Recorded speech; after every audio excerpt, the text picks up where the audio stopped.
Irmãos encarnados, desencarnados, espiritualidade de luz que aqui se faz presente desde as primeiras horas, preparando o ambiente para que pudéssemos ter esse trabalho da noite que ora se inicia. Então, neste momento, os que nos ouvem também através da mídia, é um prazer muito grande estar com vocês. Neste momento, vamos fechar os nossos olhos, elevando os nossos pensamentos até o nosso Pai misericordioso e poderoso, dizendo a Ele que nós não queremos cura, nós queremos ajuda. Nós precisamos de forças para superar os obstáculos que surgem à nossa frente.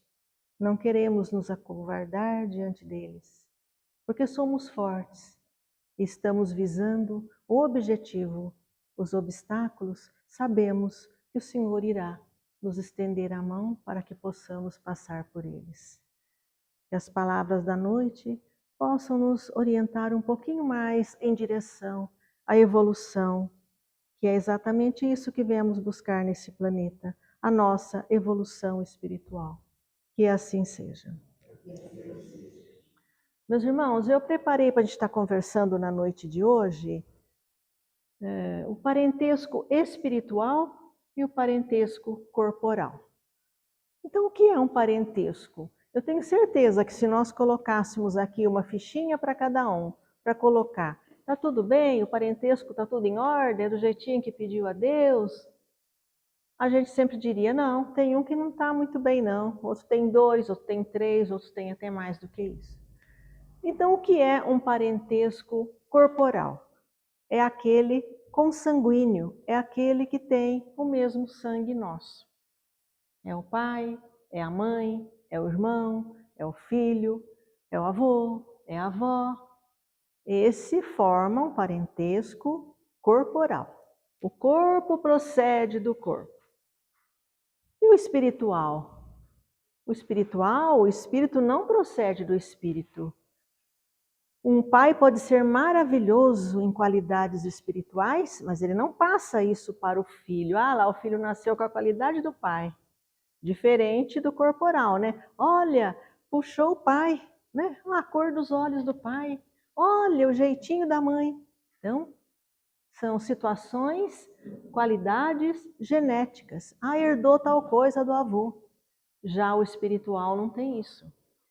Nós temos a felicidade, eu digo felicidade, eu não concordo muito com pessoas que falam, eu fui não sei onde e falou que o meu filho foi meu neto na outra, meu neto foi não sei quem, não sei o quê. Eu acho que se não é para saber, não é para saber. Então nós temos a felicidade de não saber aqueles que estão sob o nosso teto, o que é que foram na outra vida. É bom não saber.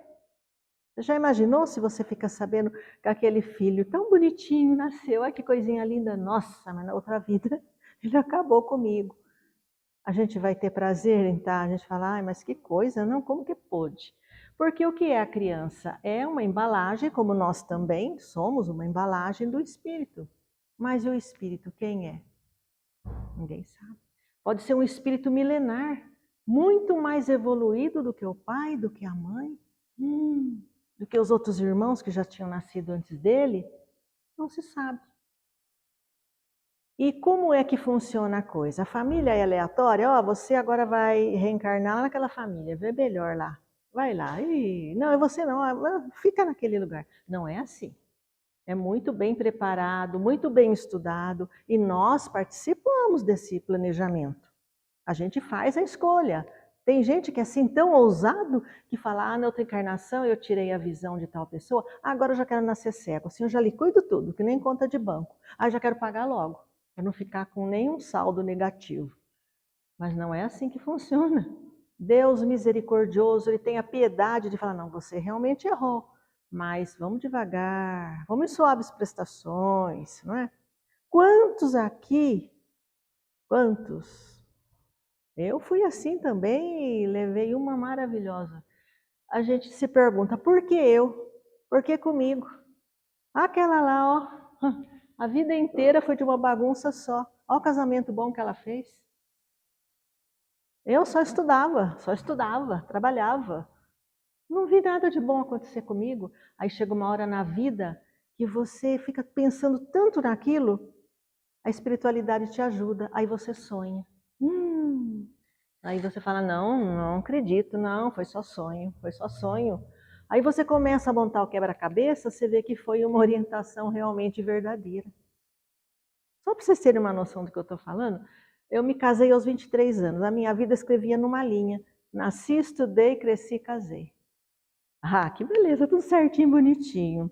Aí eu já casei querendo um filhinho. E engravidei, dali 7 meses. Dali 1 mês perdi o filhinho. Ah, e me revoltei, falei, mas como? Nasci, cresci, estudei, casei, não teve nada de diferente nisso. Por que eu? Por que comigo? Por que comigo? E aí não engravidava, aquela loucura, aquela loucura. Eu falei, oh meu Deus, eu preciso saber, ter uma explicação, porque isso aí tá uma loucura, é contra mim. O que foi que eu fiz? Sonhei. Diz que na outra encarnação, não sei se na anterior ou na outra, eu trabalhava como parteira. Só que ao invés de fazer o parto só, quem também pedia aborto também estava lá para servir. Gente do céu. Foi um sonho tão nítido, eu falei, misericórdia. Então é pouco o que está acontecendo comigo, é muito pouco. Eu mereço mais castigo, eu preciso me perdoar. É por isso então que eu trabalho com crianças, porque eu tenho coisas para resgatar, e deve ser muita. Aí eu comecei a entender, foi aonde eu me tornei espírita, porque eu fui procurar o porquê. E o espiritismo tem isso de bom, né? Ele responde. A gente encontra isso nos livros, nas explicações. É que a gente não quer entender muito e a gente acaba achando que, acho que não, acho que aquilo não é. E a gente paga tão suavemente que se pagasse de uma vez, tadinho de nós, seríamos derrotados já de cara, né? Agora, como que tem família que parece... É verdade, observem, fiquem observando isso. Que parece que tudo é bonito, tudo é lindo, e de repente é mesmo. Porque são encontros de espíritos afins. De repente fizeram um planejamento, vamos voltar todos juntos. A gente combina tão bem, está sendo tão maravilhosas as nossas reencarnações e encarnações e reencarna de novo, vamos agora crescer em grupo. Aí vem primeiro o pai cresce, conhece a mãe que cresceu, nasce o filhinho, nasce o outro, eram todos espíritos afins. E se encontraram novamente sob o mesmo teto. Nossa, mas são 5 filhos, mora junto também a avó, tem um outro tio lá que saiu não sei de onde, e vive tão bonitinho, tão calmo, tão em paz. É uma família aparentemente espiritual. Se juntaram, se entenderam e está uma bênção. Já tem outros que, olha que bonitinho, está indo belezinha. O segundo bonitinho, o terceiro, nasce um lá que é para arrebentar com a família inteira. A mãe cuida, o pai cuida, a avó cuida, todo mundo cuida, orienta e fala, ele cresce detonando tudo. E se atira nas drogas, e se atira em furto, e põe tudo a perder, e não sai da prisão. A mãe se pergunta por quê, o pai também, o outro também, ninguém entende. Pode ser, nunca se tenha certeza, que na hora de planejar, ele pediu, me ponha numa família que possa me pôr para o alto, porque eu sei que eu sou um espírito bem lá embaixo, estou precisando evoluir. Aí pela misericórdia da espiritualidade de luz, fala, então vai lá. Ali vão botar ordem em você, vai sim, mas fica difícil. Quantas vezes uma mãe chega chorando dizendo, perdi, fali, tanto que eu fiz e eu perdi. Não perdeu não. Com certeza ela fez tudo o que pôde e um pouco mais. Ela chegou num determinado ponto e ainda ficou dívida para aquele espírito resgatar.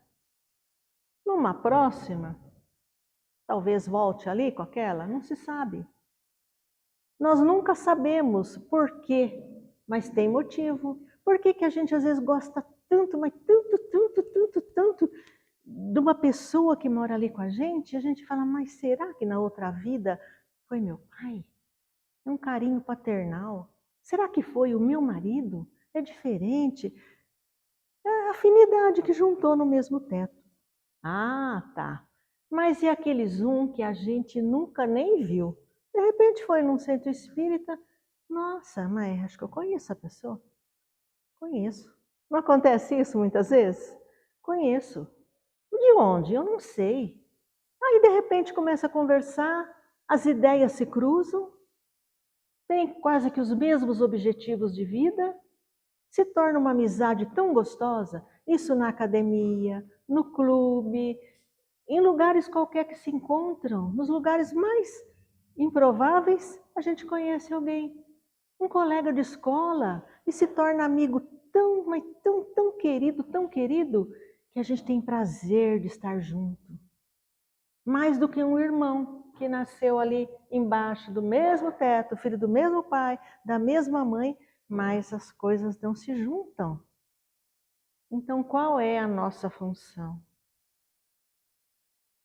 No Livro dos Espíritos, Kardec pergunta para a espiritualidade, na questão 582, o pai, a paternidade é uma missão? Quer dizer, pai e mãe é uma missão? E a espiritualidade responde, sim, é uma missão. O pai e a mãe vai responder por aquele filho, sim. Não é falar, não estou aguentando mais, não, deixa que faça o que quiser. Não. É ali que vai ter a aprendizagem necessária. É ali na família que vai ser o resgate. É ali que vai cumprir as provações. É ali que vai evoluir. É ali que vai dar conta de tudo aquilo que fez. Mas não é assim. Olha, meu filho, vê se não volta tarde hoje, viu? Ah, tá, hoje ele voltou meia-noite? Ah, amanhã eu falo com ele. Ô filho, você voltou tão tarde ontem, né? Ah, tudo bem. Ah, mas voltou hoje, voltou às 2? Amanhã pode voltar às 4, eu não falo mais nada. Então, a disciplina, o limite, não põe. Mas que hora que vai pôr esse limite? É que a criança é uma argila, a gente vai moldar. Vai moldar, vai moldar. Aqui não, ali pode. Chutou o cachorro, não chuta por causa disso, disso, disso. Machucou outro bichinho, não é assim que se faz. É constante. É fácil criar filho? É fácil educar? É claro que não. É para o resto da vida. Não é meia hora, 2 horas por dia, é todo o tempo. Exige muito disciplina, limite. E a criança precisa e gosta disso. Ela sabe que ela pode ir até ali. Senão, como fica? Solto, que nem um animal. Ah, tudo livre, é tudo meu. Posso arrebentar, posso quebrar, posso derrubar, tá tudo. Porque ainda não tem aquela consciência, aquela formação. Então, quando os pais pegam a rédea firme, com disciplina, com amor, com ternura, ensinando, não é só falando não. Você fala, aí não pode pôr o dedo que leva um choque. O que é choque? Ah, não precisa saber agora. Então, eu vou pôr para saber o que é o choque. Está errado. Com explicação, com amor, com carinho, pondo Deus na vida, pondo Deus todos os momentos. Vamos orar, vamos agradecer. E vai crescendo, e vai moldando a argila. Agora, quando larga, experimenta pegar um bloco de argila, massa um pouquinho, depois fala, ai, cansei, sujou a mão, larga lá. Dali um mês, volta na argila e endureceu tudo. Então, deixou a criança crescer como quer. Aí chegou na adolescência, aí a criança começa a cobrar, porque o colega tem, ela também quer. Aí o pai fala não, muitas vezes porque não pode, ou muitas vezes porque não quer mesmo. E aí vai quebrar o vaso se forçar, não vai? Vai quebrar a argila, já secou, já não vai moldar mais. Então nós temos que pensar nisso para colaborar com a evolução. O que é que a divindade busca? O que que Deus quer de nós? O que que Ele propõe? Uma coisa maravilhosa. A família universal e espiritual. Vocês já imaginaram? Quando a gente estiver, digamos, aqui no Brasil, o outro lá na Rússia, e a gente falar, é o meu irmão. Então aquela parábola, né, falando de Jesus, quando ele vinha de Cafarnaum, imagina uma pessoa do quilate de Jesus, fazendo curas. Aqui se fala, olha, lá no centro está curando, aí vem fila, faz curva no quarteirão, não é assim? Agora imagina Jesus curando cego, curando leprosos, curando paralítico. Imagina o povo que ia atrás onde ele ia. Uma loucura tão grande que a própria mãe falava, mas eu não estou entendendo o que esse filho está fazendo. os irmãos dele, uns dizem irmãos consanguíneo. Os hebreus diziam que até os primos eram considerados irmãos. Chamava-se de irmãos, na realidade eram primos. Então não se sabe se realmente ele era filho único ou se que chamava de irmãos eram primos e diziam irmãos. Aquele bando em cima, os irmãos eram meio lerdinhos, não aceitavam também aquilo, até iam a favor dos romanos, que estavam querendo prender, matar, porque estava conturbando. Falavam, olha, o meu irmão realmente parece que está meio fora do prumo, está esquisito esse irmão, onde vai esse bando de gente atrás? Jesus, voltando, ia para jantar, tomar a refeição, que já estava com fome. Quando ele entra na casa dele, aquele bando atrás, sentado, e um no chão, outro em pé, outro espremido atrás da porta, empurrando mesa, aquele povão, chega a mãe de Jesus e os irmãos. A mãe também já desesperada, fala, todo dia essa bagunça, né? Todo dia, não se senta mais para se comer como uma família. E a mãe chega na porta e não conseguia entrar. E ela via Jesus lá no meio da sala. Aí ela disse para o que estava na porta, vai lá, chama Jesus, fala que a mãe e os irmãos estão aqui na porta, eu preciso falar com ele. Aí um lá que estava na porta foi espremendo, pedindo licença, pisando na mão do outro, empurrando o outro. Chega perto, Jesus, sua mãe está lá, lá fora. Ela e os seus irmãos estão te chamando, querem te ver. Jesus estava sentadinho ali no meio, olhou bem a situação e disse, quem são meus irmãos? E quem é minha mãe? Uma frase que mostrou tanta coisa que até hoje nós ainda não sabemos usar. Ainda tem quem diz, renegou a mãe. Jamais. O Cristo nunca renegou a mãe. A mãe?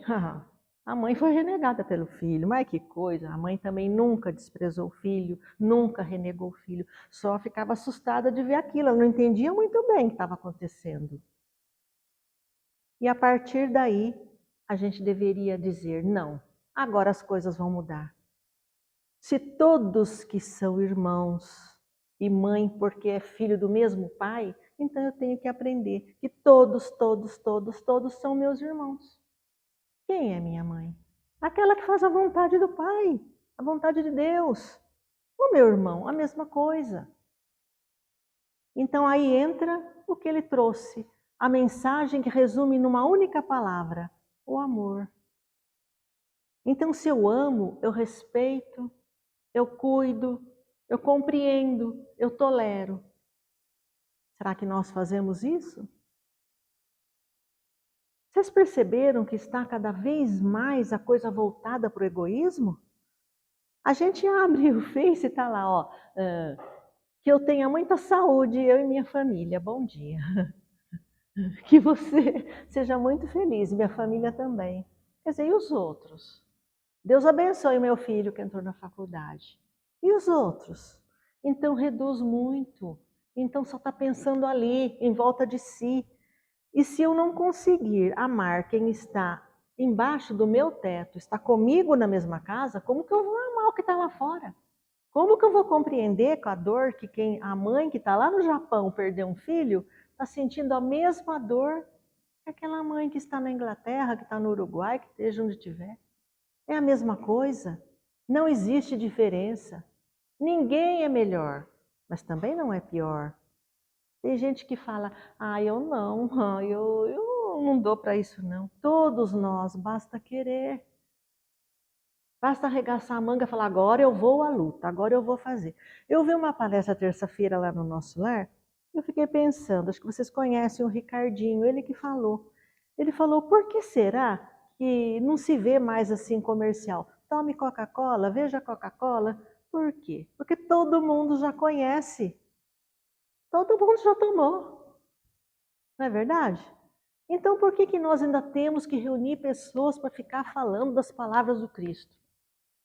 Porque a maioria ainda não conhece. Ainda tem que ter o comercial. Porque o dia que for a família, que chegar a família universal, que eu queira tão bem aquele que mora lá, que eu nunca nem vi, mas eu sei que é meu irmão, está sofrendo, está lá no Irã, meu Deus, está embaixo de bombardeio. Vamos orar por ele, vamos pedir que a espiritualidade alivie essa dor.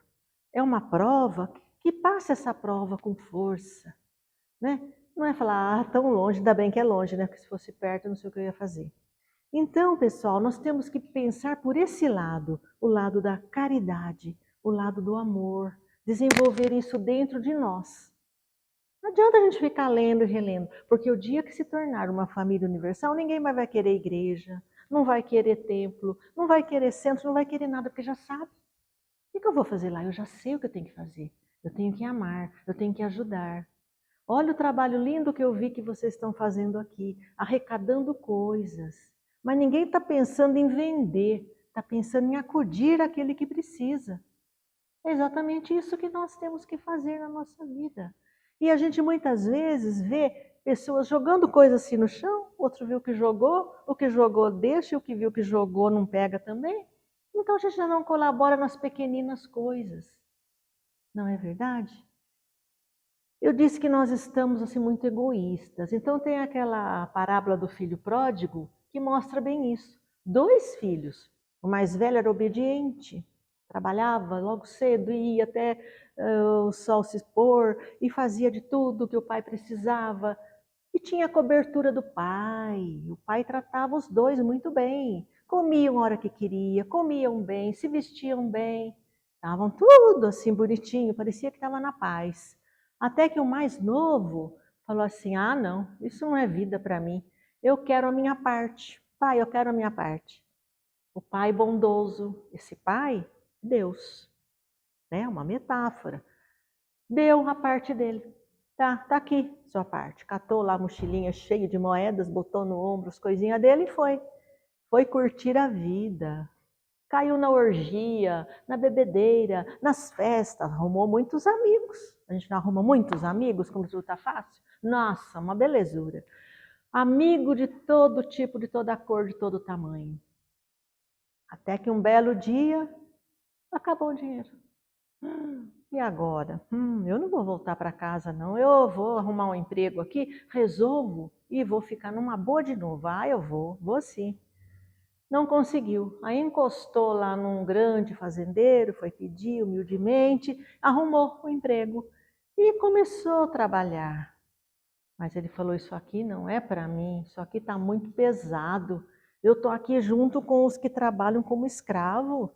Isso não é para mim. Lá no meu pai eu tinha tudo. Eu comia a hora que eu queria, eu descansava na sombra das árvores, aí trabalhava de novo.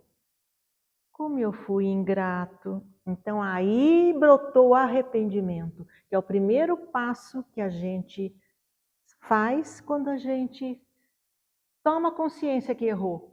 É o arrependimento, é antes da aprovação, é antes de expiar a falta, é se arrepender. Ele via que para comer ele tinha que pegar a comida que era dada para os porcos. Ai, não deu mais. Já estava todo cansado, esfolado, doente, desnutrido, voltou. Não tinha carruagem, não tinha carro, a pé, cansado, esfolado, sofrido, magro que só vendo, se arrastando. Quando os que moravam mais próximo do pai viram aquilo, correram para contar, né? Claro, notícia assim, todo mundo corre. Olha, seu filho está voltando, viu? Mas tá estrupiado, coitado. Tá machucado, tá magricelo, tá barbudo, tá cabeludo. Nossa, tudo rasgado. O que o pai fez? Meu filho está voltando. É como Deus diz quando a gente se arrepende e volta para o caminho certo. Meu filho está voltando. Correu para casa e avisou os que trabalhavam com ele. Peguem aí o melhor bezerro que tiver, que nós vamos assar. Nós vamos preparar, porque o meu filho está voltando. Olha a alegria do pai.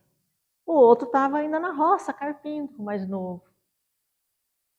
Aí, tudo preparado. Quando ele chega, os funcionários do pai correm e dão uma túnica nova, limpinha, sandálias de couro, bonitas, novinha. O pai vem, coloca um anel no dedo dele e dá um abraço, bem carinhoso. Ah, meu filho, que bom que você voltou. E ele chorando dizia, oh, meu pai, muito obrigado, me perdoe. Que bom que o senhor me aceita de volta. O outro escuta aquele barulho de gente tocando instrumento e dançando e gritando. Chega lá e fala, o que está acontecendo, pai? O seu irmão voltou, meu filho. Ah, voltou? E tudo isso aí está assando até carne para ele? E para mim nunca deu nem um cabrito para eu curtir com os meus amigos? Olha o egoísmo. Olha o egoísmo. Um errou abandonando o pai para ir para os caminhos errados. O outro pelo egoísmo. Não era para ele dizer, ai pai, que bom que ele voltou. Que bom que o Senhor aceitou. Fico feliz. Será que a gente falaria isso? Se fôssemos nós no lugar desse filho mais jovem? A gente ia falar a mesma coisa, não ia? É o egoísmo. Mas a volta para a casa do pai mereceu, né? Que assasse carne, que fizesse festa. Olha a alegria. Assim somos nós. Erramos, caímos, nos arrependemos e voltamos. E o Pai, que é misericordioso, de infinita bondade, nos recebe de braços abertos e nos faz resgatar em suaves prestações, né? Sem cobrar tudo de uma vez. Então, meus irmãos, vamos pensar quando que nós vamos colaborar para que cheguemos na família espiritual, que um goste do outro, outro goste de um, vai tendo afinidade, de repente não tem mais briga, não tem encrenca, não tem crime, não tem roubo. Que bênção! Aí se torna o projeto da divindade prontinho, a família universal. Porque do que temos, nada levaremos mesmo. Então a gente tem mais aqui ajudar aqueles que estão tentando e muitas vezes não conseguem por uma falta de orientação. Às vezes é só isso, às vezes é tão pouco, não é? Às vezes é o jeito de olhar. Por exemplo, se eu falar assim, o que vocês estão vendo aqui? Ele vai falar, estou vendo uma superfície bem redondinha. E você, uma rodinha menor. E você, estou vendo uma abertura. Depende do ângulo que a gente vê as coisas, não é verdade? Às vezes tem um irmão nosso que não está enxergando, está na frente dele, mas ele não percebe que aquilo é tão simples. Aí a gente vai em conversa, fala, nossa, eu nunca tinha percebido isso. Não é que você me ajudou? Então por que não ajudar? Porque toda vez que nós dividirmos, nós estamos multiplicando. Tem pessoa que diz pra gente, olha, você veio procurar aqui alfinete? Eu não tenho, mas no quarteirão X tem. Com certeza a espiritualidade já disse, parabéns, meu querido. Outros chegarão ali procurando o que ele realmente tem. Porque é do universo, é de Deus. Então, meus irmãos, já está dando nosso tempo. A espiritualidade está esperando para continuar os trabalhos, não é verdade? Então, mais uma vez, fechemos os nossos olhos e vamos agradecer. A gratidão tem que morar conosco. Desde o momento que levantamos ou que abrimos os nossos olhos, agradecer por estarmos vivos, por conseguirmos respirar. Como é precioso o ar, a gente só sente que é precioso quando a gente sente aquela falta do ar. E é atrás de um oxigênio que a gente vai. Aí a gente fala, meu Deus, quantas vezes eu deixei de agradecer pelo ar que respirei, pelo sol que me aqueceu, pela chuva que me molhou, pela vida que me deste, meu Pai. E nós estamos no lucro, nós estamos encarnados. Ainda há tempo de corrigir o que erramos. Muito obrigada pelo convite da casa. Fiquem todos na paz do nosso Senhor Jesus Cristo. Obrigada.